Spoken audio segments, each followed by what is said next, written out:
I know this is extremely grainy and I look a mess, just like someone who woke up at 4 or 5 in the morning right now.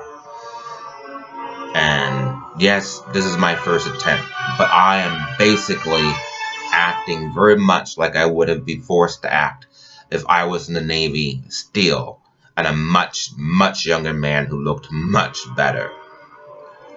I hate to break it to you folks, I really do. Especially black folks.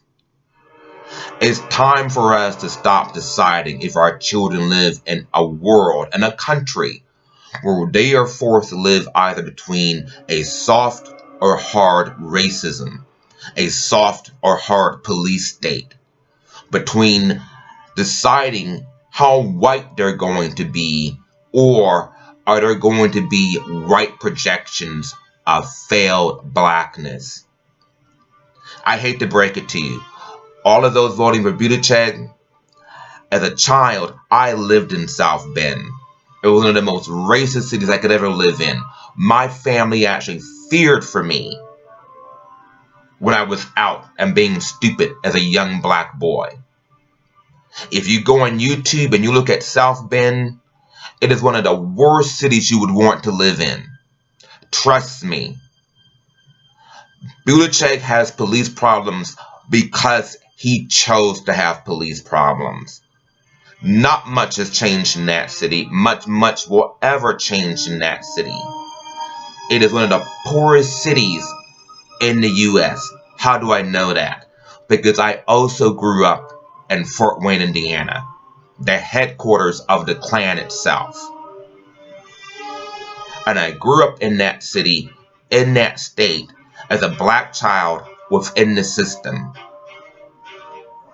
If I had been forced to live out the projections, the beliefs of my white teachers who were racist, even softly racist, if I had been forced to live out the projections of the state itself, I would never have joined the Navy. I would never have finished grad school. I would never have survived. I would be speaking to you right now from a prison cell. As for Biden, we need to stop letting Biden use Obama as an I am not racist card. Trust me, you want to know who launched the war on drugs, who was covertly a war on black and brown people? That was Biden. You can go on any YouTube and pull up war on drugs and Biden. You will see him bluntly, arrogantly, forcefully, and proudly declaring a war on black and brown people. Just because he was vice president under Obama doesn't mean that he really changed his innate thinking and feelings about black and brown people. And it shows, and it's been showing. We need to think of this, and I'm going to steal the title. We are in not an infinity war, we are in a democracy war. Get your heads out of the sand, black and brown older America. Get your head out of the sands, older liberal white America. Get your head out of the sand, older female feminist America. We are in crisis. We are in danger. If you think that those women and black and brown people supporting this tyrant called Trump are going to gain anything for themselves and us as groups, you are sadly mistaken. Because what is happening right now is a soft push of Stalin during the Cold War, when he started executing party members who disagreed with him. That's why you saw Vindman, a vindicated, honored war hero who has given his life to this nation, marched out of the White House in disgrace. That's why you saw his brother march out of the White House in disgrace. That's why you see Barr literally exercising the demands of a tyrant. This man is not about the country. He is about himself. Those white Christians who claim to be Christians, this is an appeal to the true Christians among you.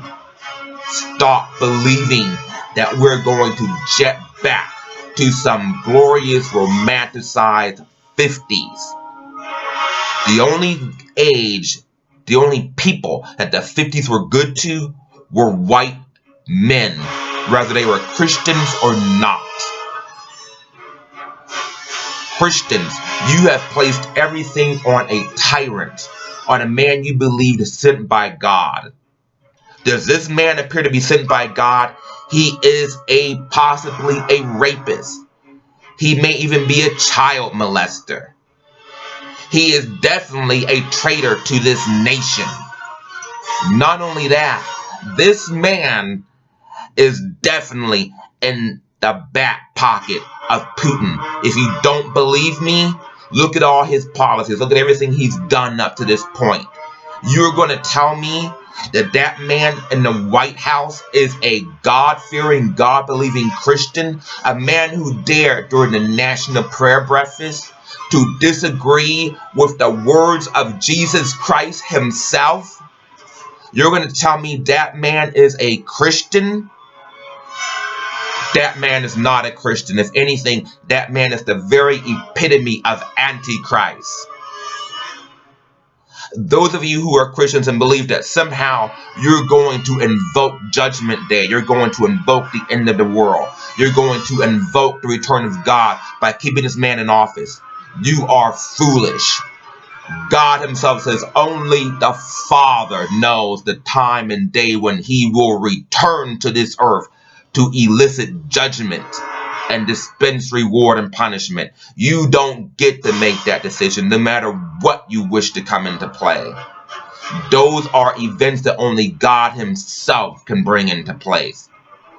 You need to abandon your arrogance and your ignorance, and you need to truly turn to God and acknowledge that you thought of yourself as being able to control God. God, the Father, is not some pagan God that you can influence through worship, through gifts, through manipulation. He is the almighty, all-powerful God. He decides what shall take place, not you or I. We, all of us who are my age and older, we need to realize something very important.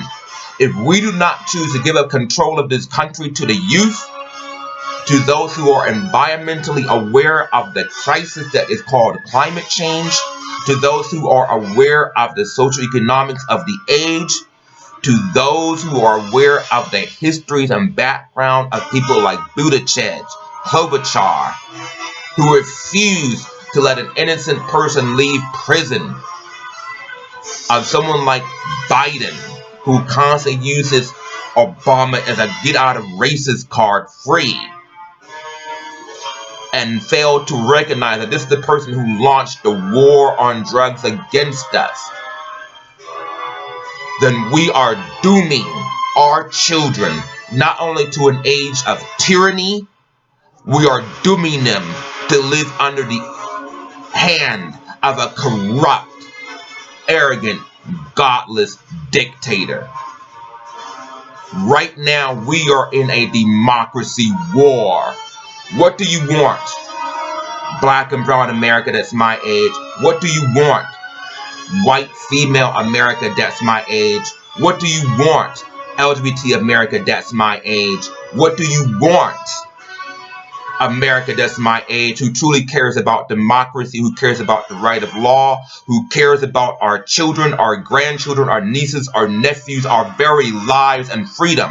You want to pretend that a hater of God, which is what Donald Trump is, a hater of God.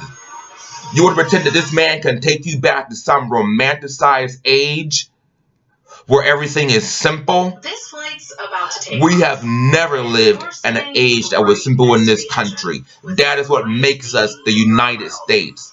We have taken on the hardest challenge this world has had to offer, and those have involved everything from slavery to Jim Crow to the rape and persecution and disenfranchisement of women and the disabled, to telling the rich, much like Ben-Hur or say Charlton Heston as Ben-Hur in the movie Ben-Hur, stated that the day the poor, the slaves, the disenfranchised tell Rome no, Rome will tremble.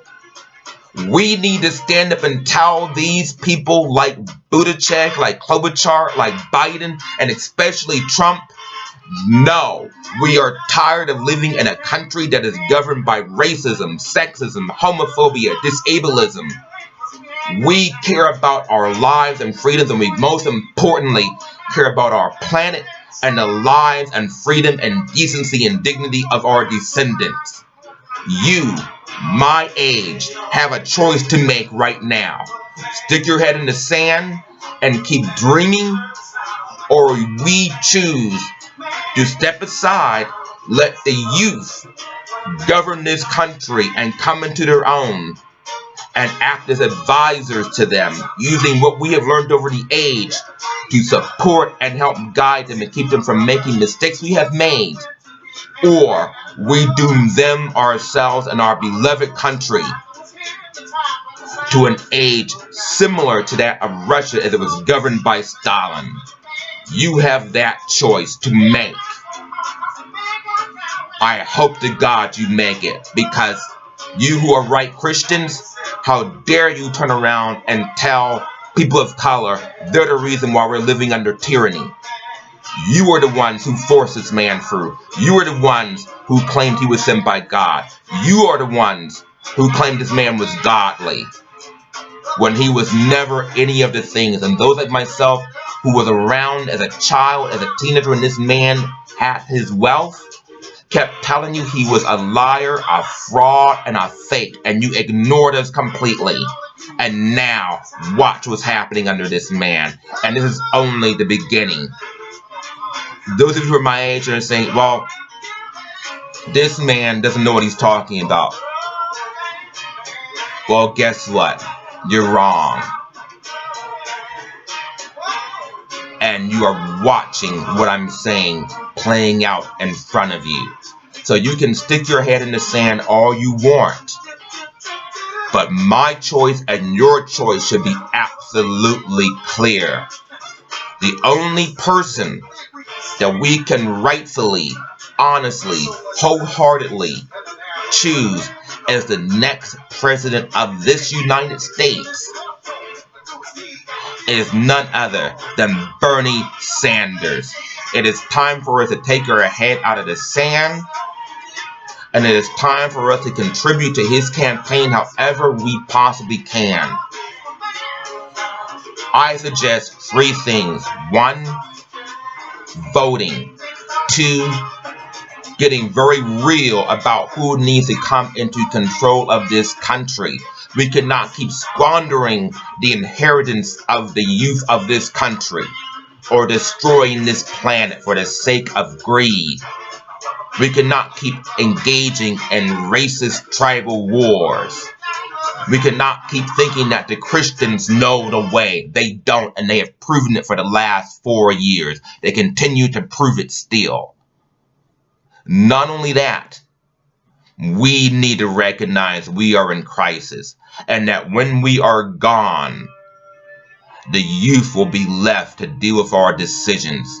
I pray to God we make the right one.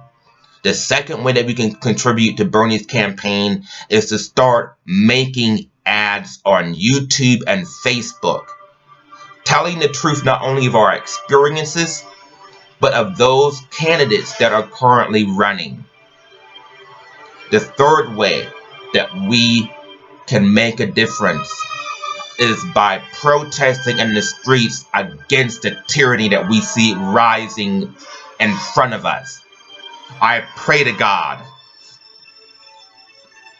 and I pray that we can and will have the strength, the decency, the courage to rise our heads out of the sand, look at reality, and make the right choices. May God and the spirit of freedom be with you. Amen.